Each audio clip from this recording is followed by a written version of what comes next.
Small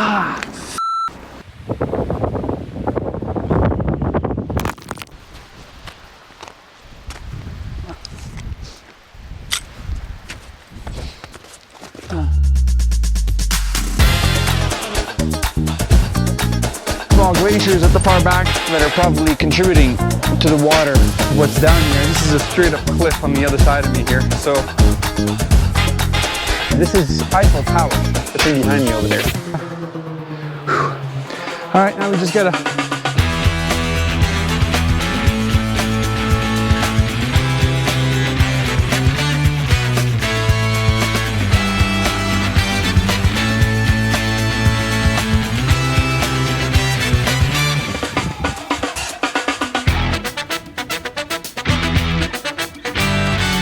Well, today, ladies and gents, we're back in Jasper National Park. I'm right alongside the Athabasca River here on the east side of the park. This is one of many little lookouts that you'll find. Sometimes they'll have little signs that point, you know, at the Rocheron and Pyramid Mountain, it's far there, and they kind of label and mark all the mountains. That's why it takes a little bit longer to come and explore the parks, because you'll want to stop at a lot of these and come and check out the views and take photos. So right now we're in the beginning of April and we're continuing our cabin series. We've already done a couple here in Jasper National Park when we went to record the Snow Bowl at the Shangri-La cabin, and now we're coming back closer to the road. We're going at the Miette Cabins. Right in front of me there, I can see the Miette, and the Miette word is used all over this area. There's the Miette Road that leads all the way up to the Miette Hot Springs, which unfortunately for us, it's not open right now, but we got the chance to go and explore all these little areas that we still have access to in April. So we're gonna go show you the Miette Cabins and check out a little loop trail. It leads all the way up to the Miette campground, and there's Punchbowl Falls, and there's a cool bunch of little lookouts that's right beside the cabins. We're also gonna go and lead you up into the Miette Creek, and then I wanted to show you the Miette up close and personal. Since we're doing a Miette themed video, we'll be going all the way up the Hidden Valley Trail and get right close to the Miette. So let's not waste any time.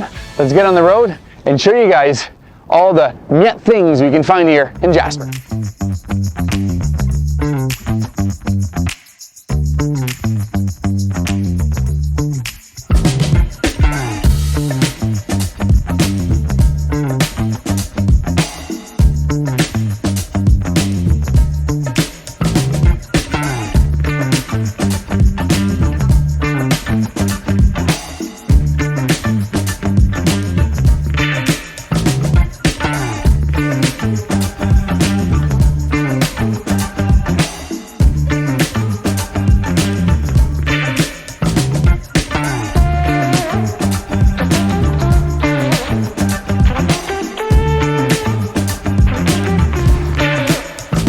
Oh, look at this nice little view. So if you're staying at the Miette Cabins, this is a great example of a trail you can do. There's a little parking lot right across the street that people use for the day use area. And there's actually a bunch of small concrete picnic tables. You can just use that to have your lunch, like a little hiking trail. And it basically leads you all the way up to this ridge. So right now we're at the top of this ridge and we have a gorgeous view of the Rocher. And the Rocher, we haven't made a video of that yet, but it's actually attached to the folding mountain, and we're releasing a video about that here in 2024. So check our channel for that. But the ridge on top of this trail, it leads directly to the Miette campground. But in between the Miette campground and the Miette Cabins, you'll find the Punchbowl Falls. It's a neat little gorge. It's kind of small, but it's kind of something that's easy for anybody to get access to. So let's keep going on the trail. We're gonna show you what the Punchbowl Falls looks like, and then we're gonna head back around this valley, go show you what the Hidden Valley Trail looks like and get up close and personal to the Miette. And then we're gonna go back to the Miette Cabins and show you guys what that's all about.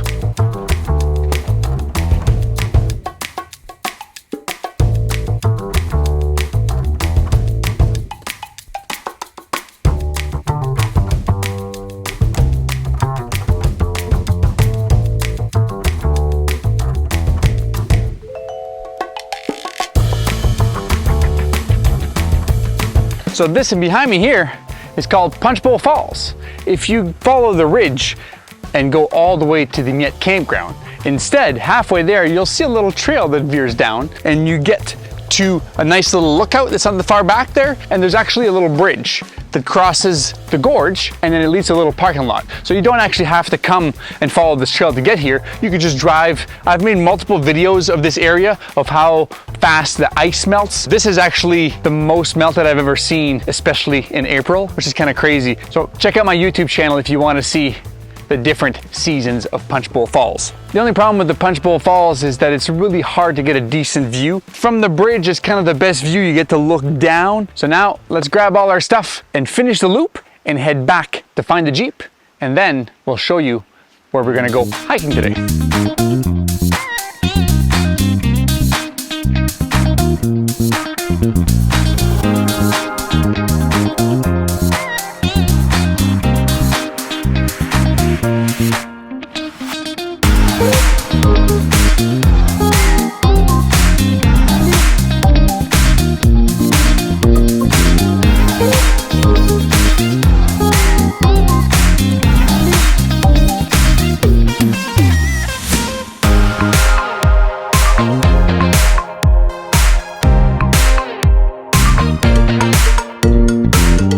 This is a gorgeous little lookout that I've been here multiple times before and didn't even know that this was here. As we were coming back from the Punchbowl Falls, we decided to take a little detour because this is the trail that is like an alternate route to go down. They obviously put this old timey thing that they used to use for mining. It'd be a good little place to do a photo op with your kids, that's for sure. The wonderful Miette that's right in front of me there. And we've made so many videos here, I don't even know if I could list them all. At the bottom there's a little creek that goes all the way up in between the Syncline Ridge and the Miette. I've been up there, up and down. Big ridge at the far back, that is actually the Syncline Ridge. And I've attempted to go up there twice. The second time I was successful, so we got a video on my channel showcasing that. In front of the Syncline Ridge at the far back, you're gonna notice the Hidden Valley Trail. And we're gonna be heading out there today to show you the view kind of on the other side, and we'll get a lot closer of the Miette and you get to see a different angle of the whole mountain. And in front of me here, you got the gorgeous Athabasca River and how the glaciers 20,000 years ago, it just carved a way through and just flattened this whole area. And the Athabasca River turns into this wide, wide delta of a river. All right, so let's head back down there and find the Jeep, go back to the Hidden Valley Trail and show you guys what that's all about.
Well,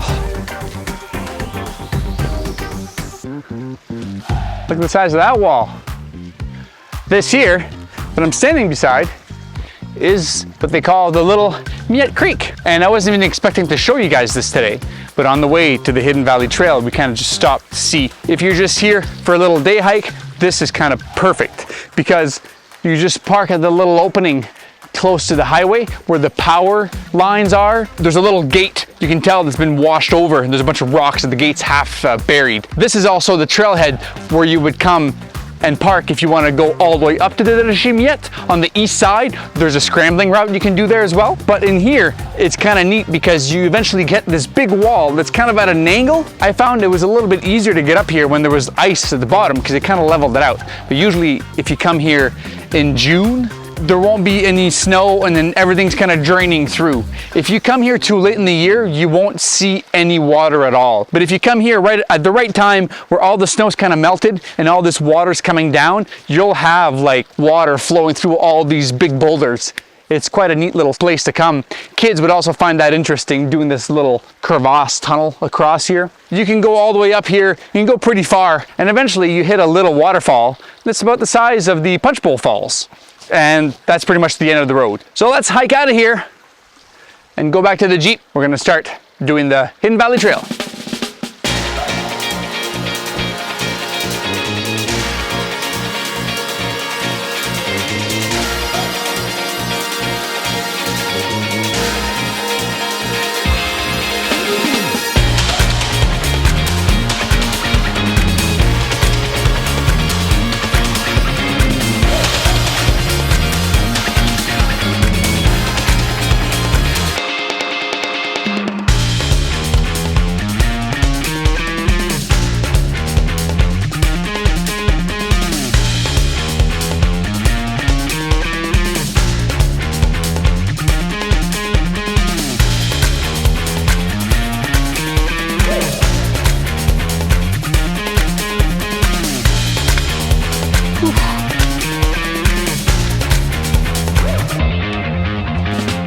That here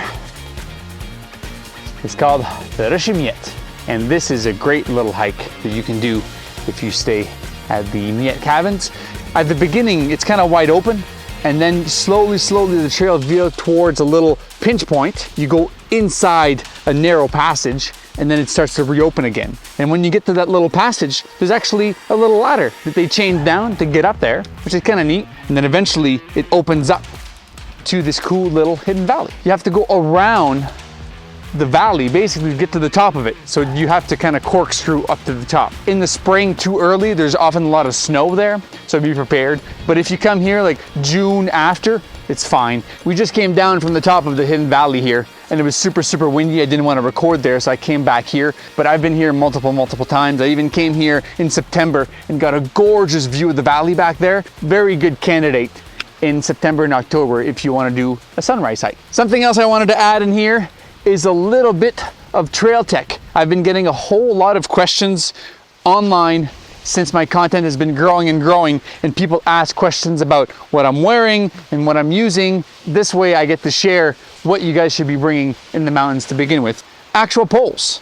This year I just got these brand new ones from MEC. It's glad that I have them because I've used the other ones that I've had for over 6 years. This is a different style where you can undo these little clips and then bring them down so they take a lot less space. This was also by MEC. I don't think they make these anymore. I like these, but because they collapse a little bit smaller, and this was the MEC Crosslink, but I get why they don't make these anymore because they're easy to break. If you look at the thing inside here, there's a plastic thing in here that's notched and it still kind of works, but then there's a braided cable and the plastic's half gone. These are high quality products, and the fact that I use these ones here for 6 years, and even though I got brand new ones, I can still give these to somebody else and they can still use them. Be careful with the poles.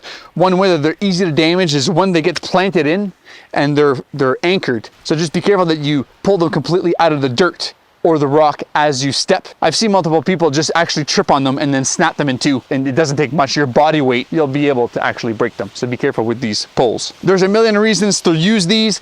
I like keeping an anchor point, and even sometimes I carry a camera and I use this to hold my balance. And if you're going down especially, it makes it a lot easier on the knees to have two. Even backpacking, it's almost required now. I notice that it makes a huge difference in my hips, that you don't actually have any hip problems anymore. You're not supposed to be carrying 40 pounds on your back for 20 kilometers, but all of a sudden having these poles, it makes a huge difference.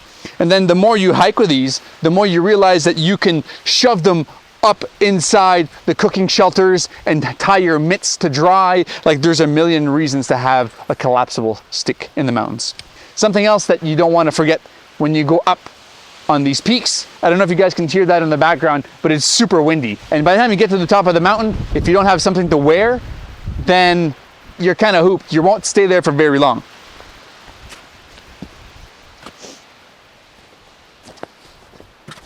This is something that I carry around in my backpack all the time.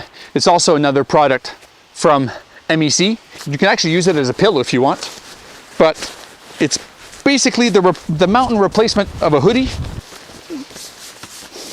You open this up, it's like a little pillow that literally turns into a full-fledged jacket, and this stuff here, it cuts the wind really nicely.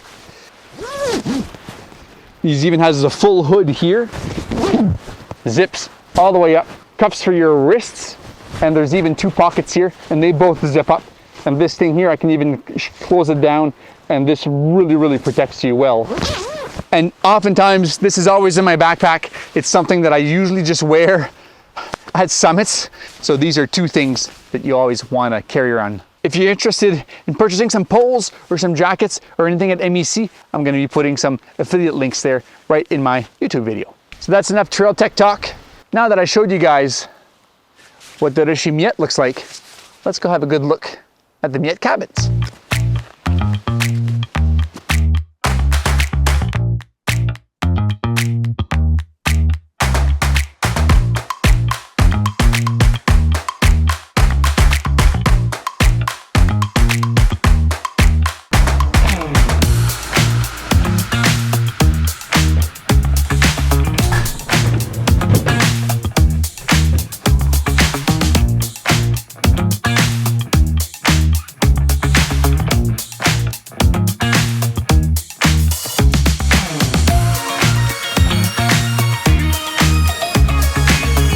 Wow. Nice place to stay warm, cozy at the Miette Cabins. We're staying here for the night, and this is a gorgeous little spot here that they put a bunch of small cabins. I think there's old ones at the back, smaller ones. There's kind of bigger, medium-sized ones, and then larger ones. The medium ones just have like 1 floor. There's like a little kitchen at the front, and 1 bedroom and 1 bathroom. And the bigger ones, they actually have a bedroom upstairs. So I think the bigger ones, you can probably fit like 4 to 6 people. So this little area here is kind of like in the middle. Everything's kind of pointed that way. And this little area is quite nice. There's multiples of these. When it's warm and you're recording video, keeps you nice and warm. There's another one over there. There's a couple of Traeger grills, and there's a 3rd one down there. There's multiple barbecues. There's picnic tables. Also at the very front, what I'm looking at there, there's an in-ground pool. It's outdoors, obviously it's not working in April, but there's also a little hot tub. They do have kind of like a little motel. It's actually a log cabin motel, and you can just rent rooms in there, and they're a lot less expensive than the big cabins. Or if there's just 1 person, you don't need to sleep 6 people. There's about a dozen rooms in that little motel, and that overlooks directly the pool. On the other side of the pool is basically the lobby. It's kind of neat how they put the pool kind of in between, because it does hide a lot from the wind, because the wind is actually coming from the west here most of the time. But they do have a cool little game room where they have a shuffleboard and a ping pong table and a pool table. It's quite the nice little spot. And it's in a great location in the east of Jasper. They call it the Miette Cabins because of the Miette Road and everything else that's called Miette. This road here goes about 10-15 kilometers, a really nice windy road, and then they have the Miette Hot Springs there. And while you're there, you can even do more trails there, because I made a video of the Sulphur Skyline Trail a few years ago. You can also check my channel to find that out. Well, this is the Miette Cabins here in Jasper National Park. And I'm Eric Trombley. These are my cabin adventures. Peace out, everyone.